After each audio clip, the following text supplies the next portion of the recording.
Hello and welcome to Gierok Farms. In today's video we're going to talk about hoof trimming. We just had the hoof trimmer out here Monday, so about a week ago, and we got some bandages we're going to take off from some treatments that he did when he was here. But we're also going to talk about the hand tools we use to clean up some of their hooves you know, when he's not here, in between the dates that he comes here to do the whole herd. So here are some of the hand tools that are used. And these would be used for... Well, it's a right and a left, so it depends on which half of the hoof. I think this is just an extra one I end up having, but these are both different. See, the knife is edges on this side and this on this side, and then you got that little hook so you can get in between. And we're not exactly trained to trim hooves, but occasionally we may have to do a little something just to help her out, because you can't get the hoofer here, you know, all the time. Usually you schedule those guys, so it's just something we can do. Then we got this big guy. Once in a while you get like a, I've seen it even on heifers. Cattle that don't get on pasture, it's more likely, but the hooves get real long, kind of like your fingernails, and pretty soon they start to curl up, almost like make skis, and you can basically clip that off, maybe, you know. And that, like I said, it's just the same as your nail. It doesn't hurt them. It's just a matter of getting them to sit still long enough to do that. And if you leave it go long, what happens is it cracks up in there further, just like you'd rip your nail up in there higher, and then it gets really sore and they don't want to walk. They lay down all the time. They don't eat their feed or feel good. So the idea is just to get them to feel better, and then they'll eat more and milk better and grow better and everything like that. So yeah, so those are some of the hand tools. Now we're gonna head over to the other barn, and we got two of them there in our dry cow pen that I just need somebody to help me get them behind a gate where we can finagle that bandage off. In the milking herd, I think I just had a handful of them in there that needed to get bandaged. There's a wart, actually, is what it is, and it's quite contagious. And I don't believe there's a farm around that doesn't have those on their farm. It's just, it happens, and yeah, I got them all taken care of already. So we got two in here. I'm going to try to do this as calmly as possible. That heifer right there, and I think they put a block on her too, because she had a little abscess. And what happens is, so you got two halves, and if the one half is where the abscess is, what they'll put is like a little half-inch block just cut to the shape of that half a hoof, and then there's a certain type of glue they put on there, and it dries really fast to use like a heat gun. So anyway, so then that takes the pressure off that sore side, so it's kind of like, what did you say, like insoles or something? yeah, it'd be like if someone had a foot problem, you know, you'd have different insoles, or you know, us trimming hooves is a lot like, you know, just hygiene, you know, taking care of their taking care of their nails. So like here, that's a perfect hoof. And the concrete is awful. It's got these fine grooves for traction so the cattle aren't slipping, but that helps wear them. But the best place for hooves to wear are in the pasture. And these cattle have been confined since the snow came, so they're not doing a lot of walking around. They're in a bedding pack where it's soft. They're not going to wear naturally, I guess you could say. Yeah, if it's like if any of you have a dog as a pet, you know that if that dog's outside more often, you're not going to have to trim her nails. No. Versus if she's in the house all the time, then she's going to get long nails, and you're going to have to trim them. So that's kind of why the trimmer's necessary. And there's that foot wart that it's quite contagious. That thing is kind of what even's more necessary, because here we put these cows on grass. My hoof problems go completely away, and I don't see nothing until maybe January. It takes that long after being in overnight to kind of take a grip again. It's pretty hard to get away from it, and I think every farmer's kind of struggling with that. But anyway, we take care of it, and they're good. Yeah, and it's like anything else, the more you're around your cattle, the more you notice, and that's kind of one of those things where you're dang near going through your entire herd, so you're gonna look at all your cattle. Well, what you don't want to do is have, like, I think what happens is some of the farms where they buy cattle or they get cattle from other herds, and you can't always tell. I've been watching my cows walk around all that whole week thinking which ones may have the problems or not, but you can't even tell. And then when they put them in their chute and they get the hoof up and look at it, they find a wart some places, but it isn't affecting her yet. But if you let it go, what happens is she spreads it, so I don't know if that's a bacteria or what that is, but it's very contagious. So it can get into the other one. So the best is just go through them all, get them all checked. It's kind of like cleaning it all up for the year. And we've had where we went several years without getting a hoofer at all. But then all of a sudden it just like a lot of things, all of a sudden you get a little bit of an outbreak, and if you don't do nothing about it, it only gets worse. And I know some operations do them foot baths. Yeah, And, you can do that stuff, and I heard they're not all that, but they might help a little bit. And, it does help, because when the cows get milked, they're forced to walk through that solution, I guess you could say. And I mean, it's confinement, a lot more cattle in one area. It's just like everything. It's harder to control that stuff. Years ago, everybody grazed. There were smaller herds. I don't remember even knowing what a footwork was until about 10 years ago.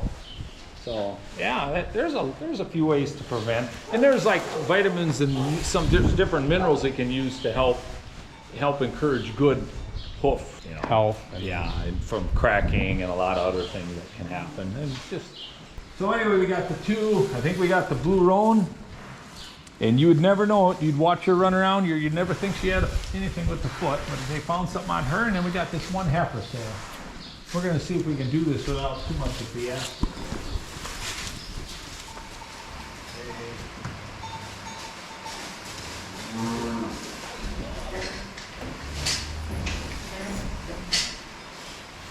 So we got the heifer caught.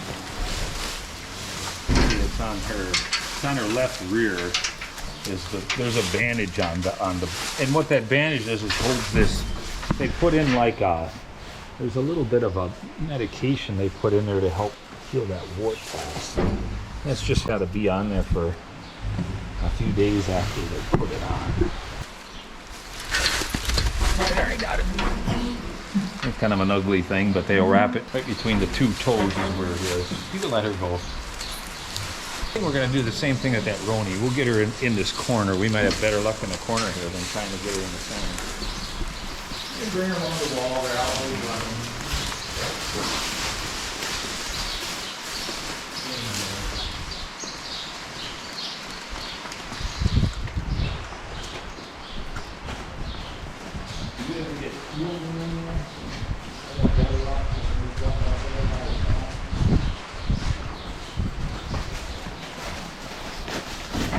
Hey.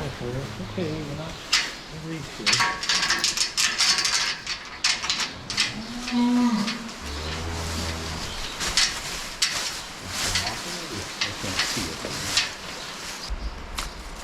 Okay, let's check her fronts. Let her go. We're good. So she fell off already. Hers.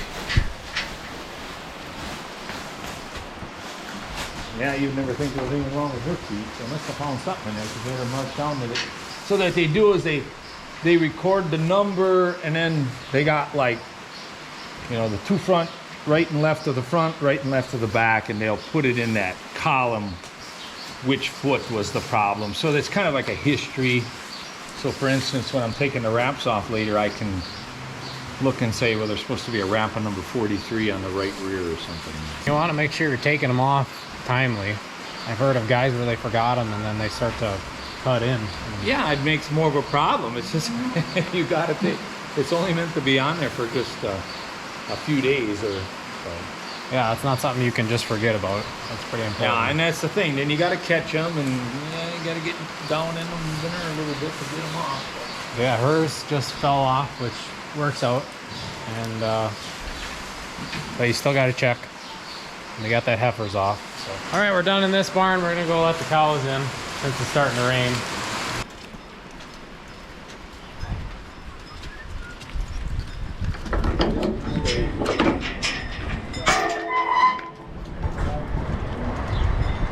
Being out in the rain for a little bit ain't bad. It kind of washes them off after a long winter. But yeah, like my dad was saying, we don't want them to lay down in the mud. So. I think it's going to be a few days. If it stays warm like this, we're going to get 4 or 5 days. We're going to let them go on pasture. At least, even if there's not enough grass, just we'll let them in what we call the front, which is a smaller pasture, just to get them out of the barnyard on some of the nicer days. They run around a little bit, get all excited, kind of get that excitement out of them before the grass really takes off. Yeah, they got cabin fever right now. Yeah, that's exactly right. They'll be just like kids on the playground for the first day of the spring.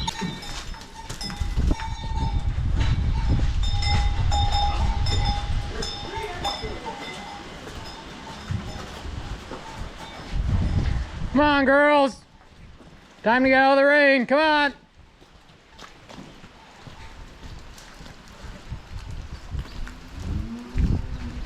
Come on, girls.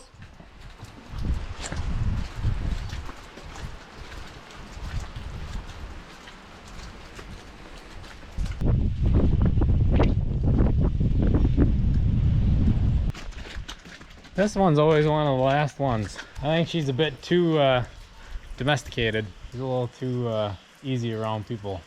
It's hard to get her to go where you want her to go because she knows we ain't gonna do nothing. Come on, girl.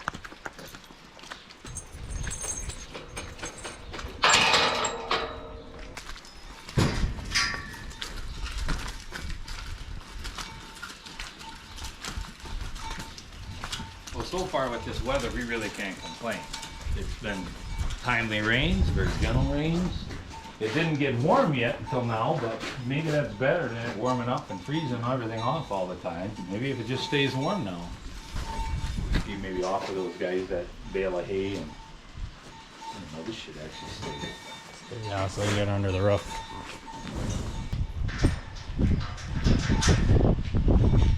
There's a fork and a bunk here for you.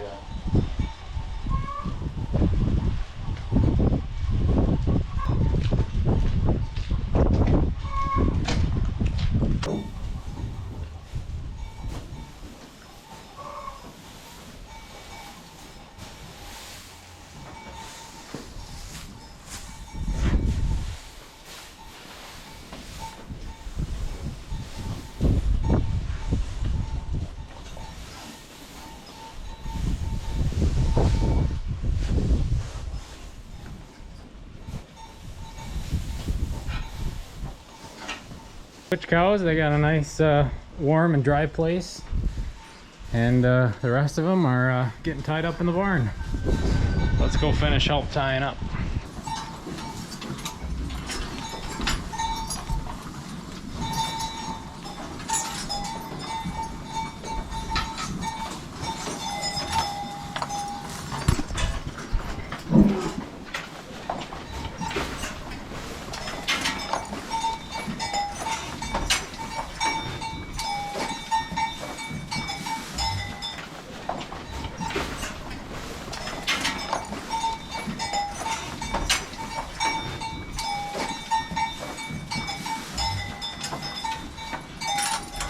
Alright, so that's gonna be it for the video. I hope you guys learned something. Maybe the next time we have a cow with a hoof that needs to be trimmed up a little bit, we can show you guys that. But thanks for watching. Hope you guys enjoyed.